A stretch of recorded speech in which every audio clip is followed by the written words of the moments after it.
we could probably list little things along the way that we didn't try hard to make happen, but did happen because the work we are doing is fundamentally good, and we will continue to be blessed in that way.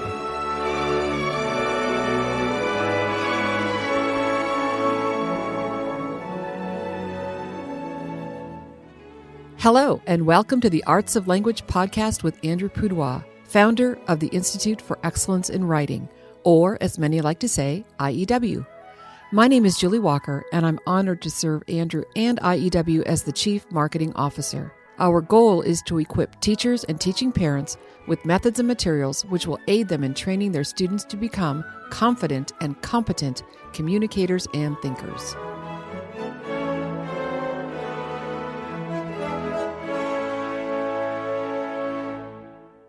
Julie, you have a big binder. Yeah, I do. And I don't know that I've seen that binder. Maybe it's been on your shelf and I just never noticed, but you brought it in here for a reason. I did. This is the topic of our conversation today.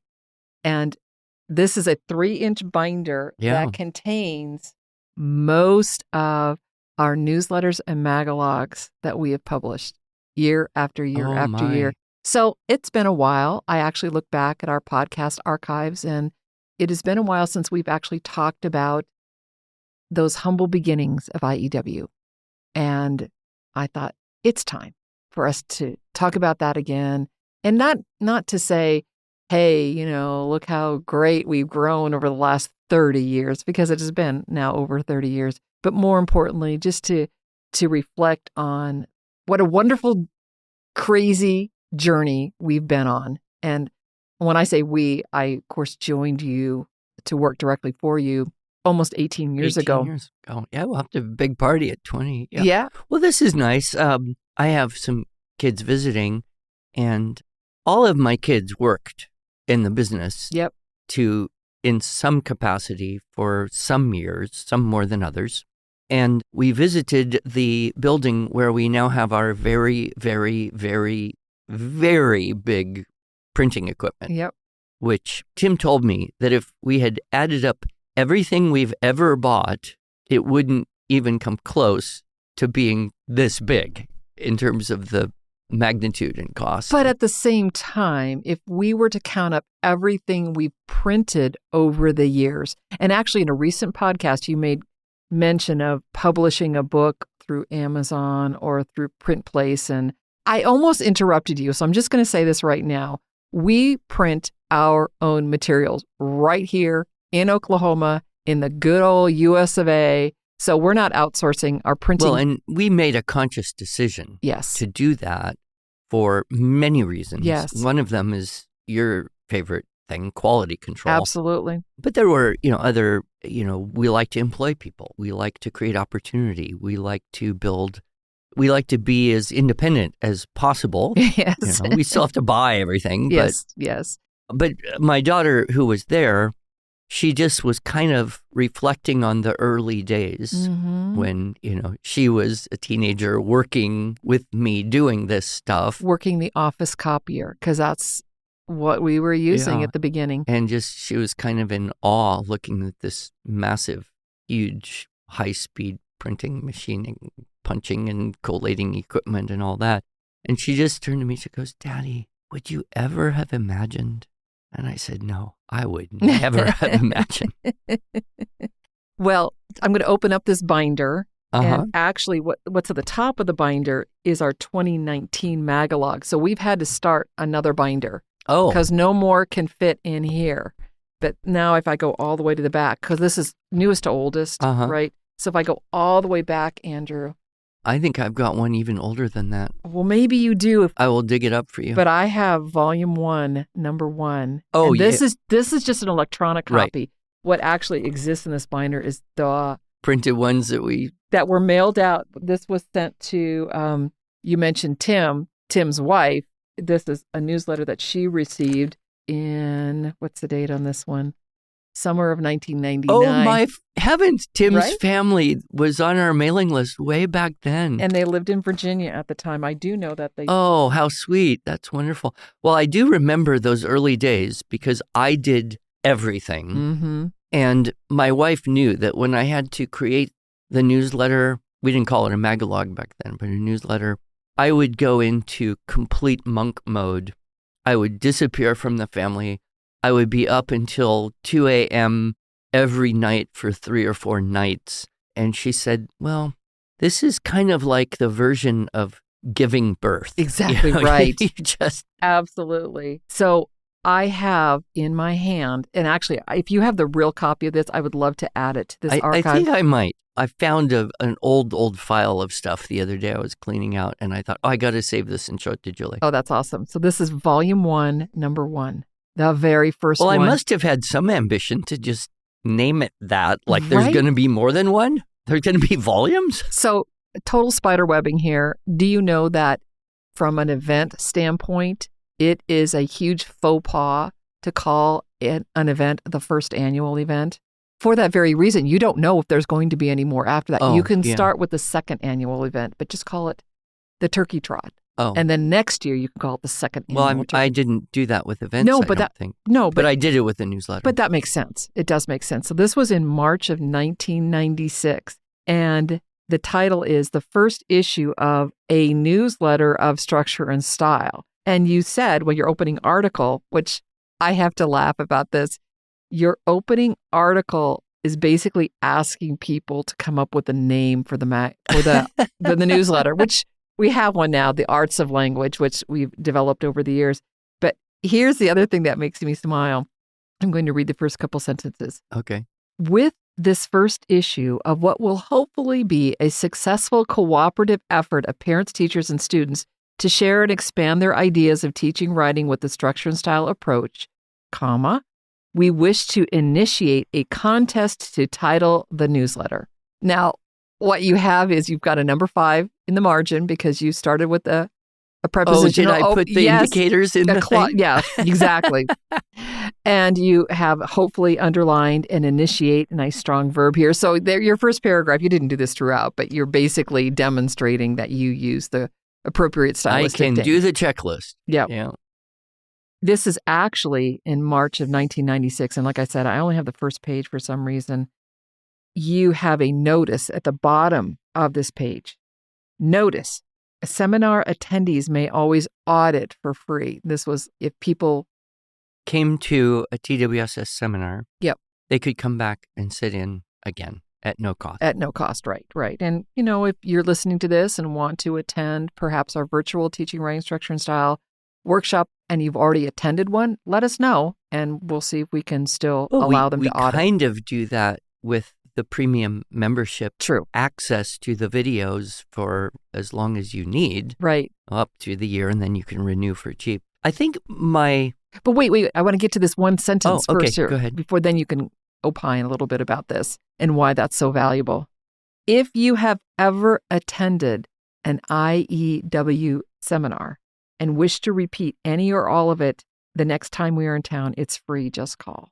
And the reason, what I'm pointing out here is, even back in March of 1996, IEW was IEW.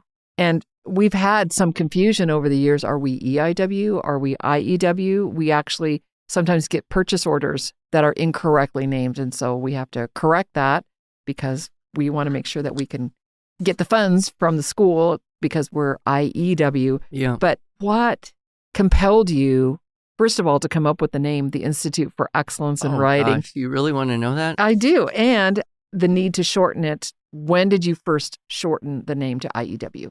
Well, we barely escaped me naming it the Institute for the Achievement of Excellence in Writing, which would have not been as smooth. And the reason is because I had worked for an organization that I loved deeply. I still do to this day. Mm-hmm. Deeply love what I learned there.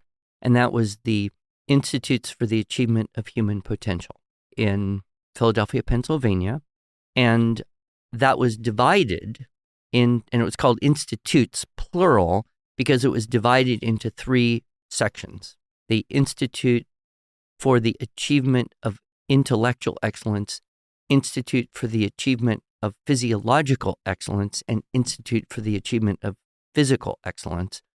And those were different teams of people who were teaching programs of treatment for brain-injured children. Okay. And so that was IAHP. And they still exist to this day. And had my life and family circumstances been different, I don't know. I might have just stayed there. I loved it. I was profoundly happy. I was learning. It was great.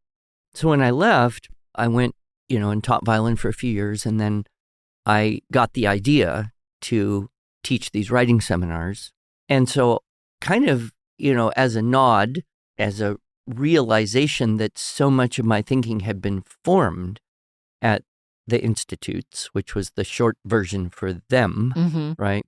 IAHP, I thought, well, I could have the Institute for the Achievement of Excellence in Writing.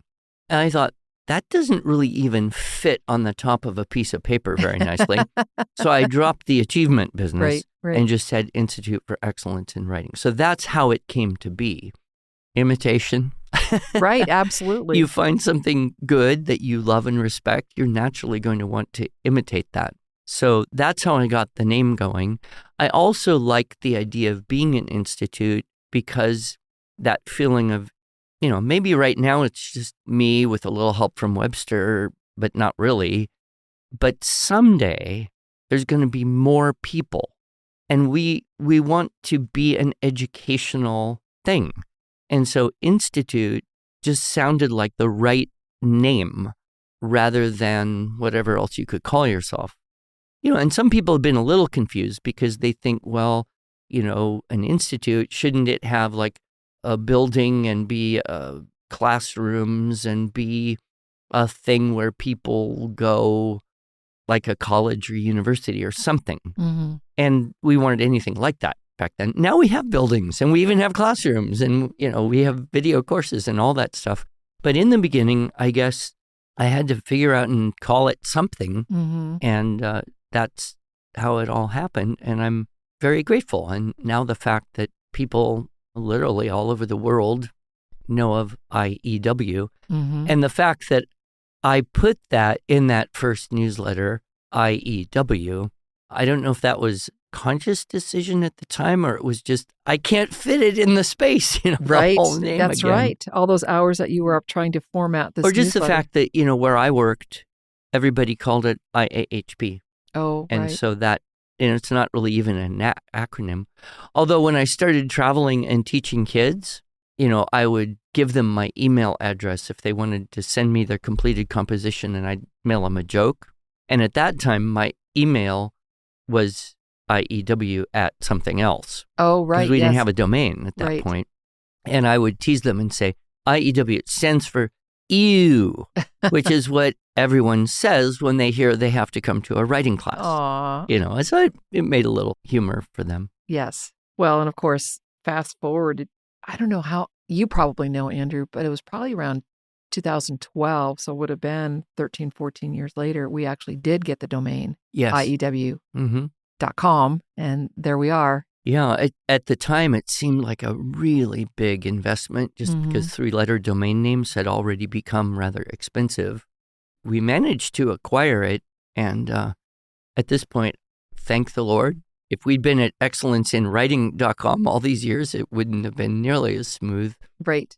Well, and of course, excellenceinwriting.com was our previous domain that it now, of course, redirects. If anybody were to put that in there, they would redirect to IEW.com. But our email addresses, I am really grateful that I can say my email address is, here you go, listener, here it is, Julie at IEW.com. And then people don't have to know how to spell Julie at excellenceinwriting.com. No, it seemed like a very expensive thing to do at the time, but in retrospect, it's a fantastically good decision and fortuitous. I would look at it as just one of the ways in which Providence has blessed us with the right opportunity at the right time, and then the fortitude to make the decision and take the risk. Yep. And I'm going to ask you a question, Andrew. And listener, I have to let you know that oftentimes we come into these podcasts and he says, what are we going to talk about today? And I give him the topic and he goes, okay. And he has no idea where I'm leading this. So this is going to be one of those times, Andrew. And you can just totally shut me down. Well, you got my suspense going. You mentioned the name IEW shortened, and now we have the domain as a point of providence in our business. Can you think of a few more of opportunities that you've seized that have taken us to where we are today? Well, there's probably too many possibilities, but there was one fairly large homeschool organization. It was a national organization. They found out about us, and this was pre-2000, so it was still a part-time gig for me. Mm-hmm. And I was running around. We didn't have any products except for the TWSS. And they somehow found out about the structure and style and thought it would complement what they were doing. And they contacted me and said, would you come and make some videos for our people? And when I say large, they had national conferences with 20,000 people in a coliseum in the university Coliseum. So it was a big thing. And I said, yeah, sure. And they said, well, we'd prefer not to pay you, but we've seen your existing videos and we could probably improve on those. Okay. So if you would make some videos specific for us and our curricular orientation, we would remake your videos with better everything. And I thought, well, that sounds like a pretty good deal because, it was expensive back then. And I was just bootstrapping the thing with the little bit of money I could make. I would try to do something, improve something, but I didn't have credit lines. I didn't have resources. I didn't have venture capital, strong cash flow. I didn't have anything. So this sounded like a pretty good deal. So I did that. It was in Chicago, and the quality of that video, and we did this in the year 2000, just completely upgraded everything about what we were doing. And it went so well, the next year they said, well, come back and you could do some more. And I had been fooling around with the student writing intensive, and so we did that. And in those days, good top quality video cameras were $50,000 a piece, and they had everything. They had the best cameras, the best lighting, the best background. They even had like steamers to get the wrinkles out of stuff. It was beyond anything I would have imagined. That gave us a product that we could sell with confidence in terms of, is the quality of the presentation reflective of the quality of the content? And that, I would say, was the biggest point of providence, was just the connection with that organization. That lasted for its time period. And, the other thing is we were back on VHS tapes back then. And when you were getting duplication done, it was a case where if you could do a large quantity, you could get a much better price, but you had to have a big expense up front. They made an arrangement where I could just buy copies in any quantity at a cost way lower than I would have had to, say, do 1,000 to get that price. Nice. Yep. And so that enabled me to, have a good product with decent margin and not have to stockpile huge amounts of inventory. Because I was working, well, you remember, in this little tiny converted barn garage thing and didn't have a lot of space. So that was, one point. And, another thing I might point to is just how, again, providence, faith, my belief that God wanted me to be doing what I was doing brought me really key people. Mm-hmm. And you were early in the game there. I think of Cameron, our IT wizard master. He just called me out of the blue one day and says, I think I'd like to work for you. And I thought, I do not need another mouth to feed. I'm barely scraping by. Mm-hmm. And within a few months, he had made himself invaluable. Absolutely. And I could repeat that story for, many of the people that work with us now is just, the Lord sent the right people at the right time to build the organization into what it is. Right. And that's still happening. Well, and can I share a little story? Yeah, of course. So it was about maybe 6 or 7 years ago, the church that my husband and I were attending was looking for a new building. So they were looking around at existing churches, and they found this little church in South Bixby, and they were concerned that it was too remote and too small. And I was coming back from an all-day meeting in Oklahoma City, which is about 2 hours.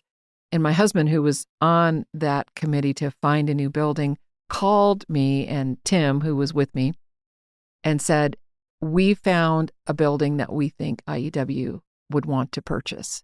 Well, long story short is we are sitting in that building today. It wasn't even listed. It was a completely networked thing. And when we bought it, we got a whole lot of bonus stuff, like tables and chairs. The chairs that we're sitting on right now were part of the package. Some of this stuff we've since disposed of, a couple pianos and various. It required a little bit of internal improvements to be ready, but thank heavens for this building. And now we have the video studio here, and because of that, we were able to get people to Well, you're speaking about the videos that you had produced with this organization. The way that they recorded them all those years ago, there was no possible way they could be streamed. Right. And so that was it was not digital technology back then. And there were other reasons why we wanted to improve on those videos, but we were able to do that here.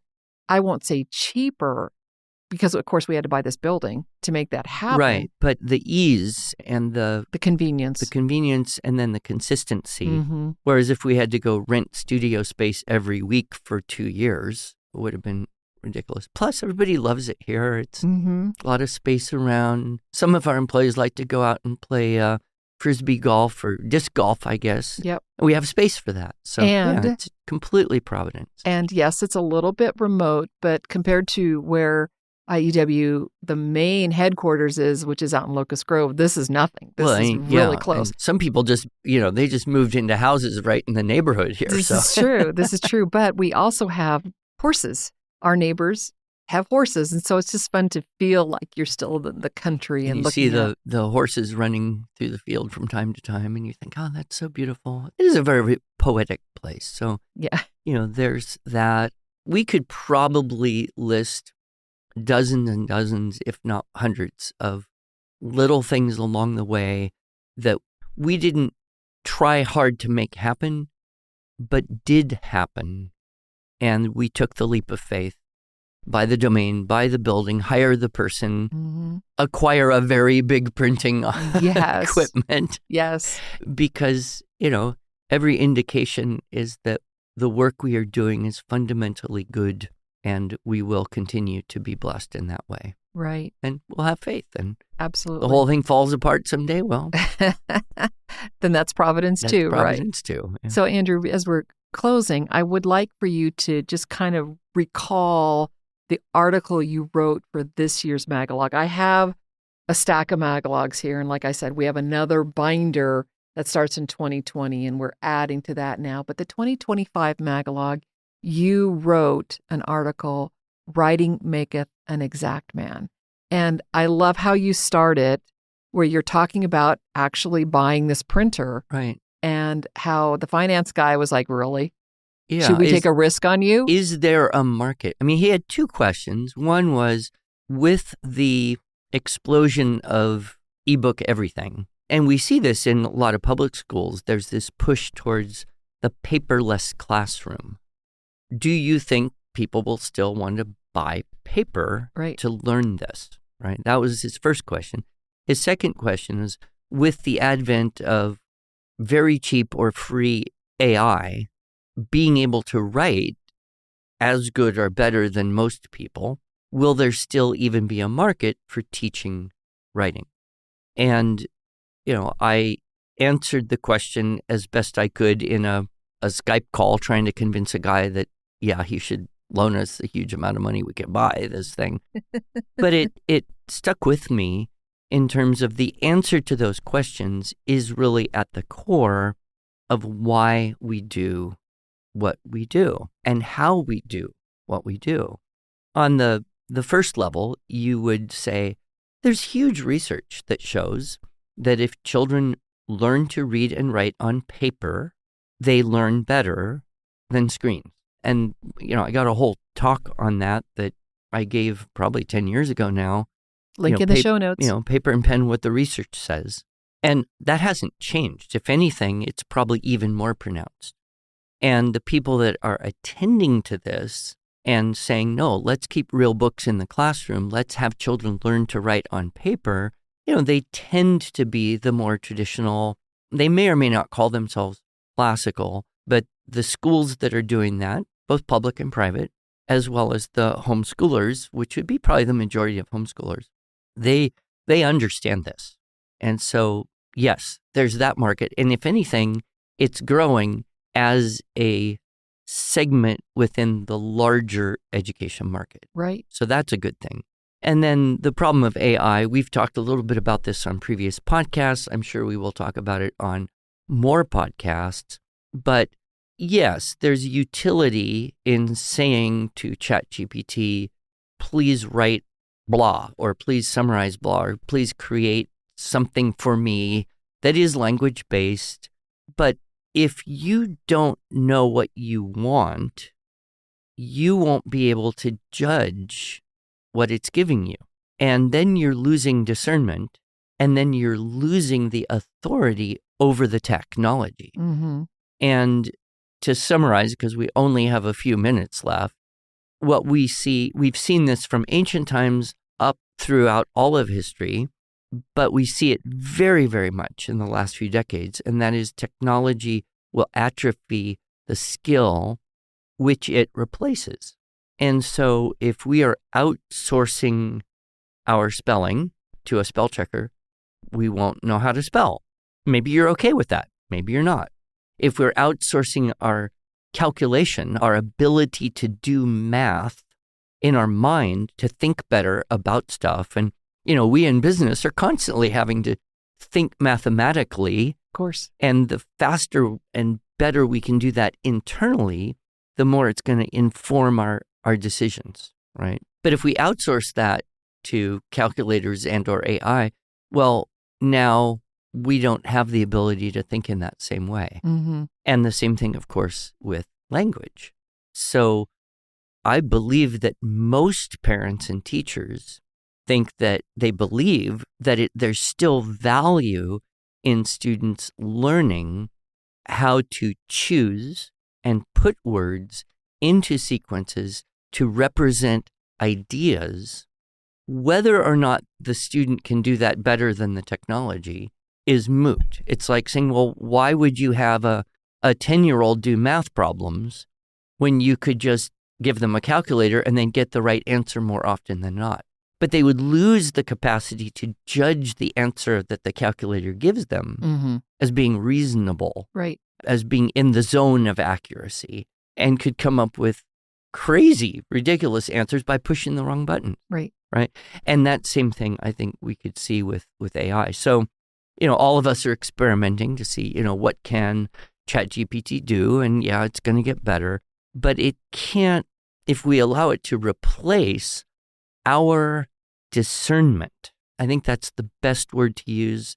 Synonyms, our judgment, our ability to choose how to use it, then we've really lost control. And I suspect there's going to be we're going to see a further stratification in society of the educated and the uneducated. And part of that stratification is going to be people who know how to use the AI because they know stuff, and the people who don't know stuff and are just accepting whatever the AI is giving them mm-hmm. and trusting the God in the machine. Yes. To make a nice illusion there. So that would be and that was kind of what I tried to put in that article, although I'm sure with the help of our editing team, the article is better than my little monologue right now. But well, and I will just say that is worth some of the foibles that we've made, but the victories and the successes that we've had by God's grace, truly. So it is wonderful to be a part of this great work that we're doing here at IEW. And dear listener, we are so grateful to you for joining us on this journey. And anyone who's just passing through Tulsa wants to come and see our lovely Bixby building and video studio. Yeah, and the printer's not in this building. It's just about 6 miles away. But if you're super curious, we could take it there too. Yeah, exactly. Thank you, Andrew. Thank you.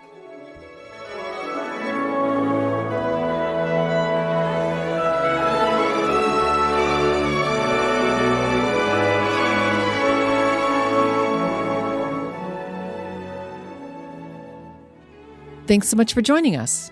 If you enjoyed this episode and want to hear more, please subscribe to our podcast in iTunes, Stitcher, or Spotify, or just visit us each week at iew.com/podcasts. Here you can also find show notes and relevant links from today's broadcast. One last thing, would you mind going to iTunes to rate and review our podcast? This really helps other smart, caring listeners like you find us. Thanks so much.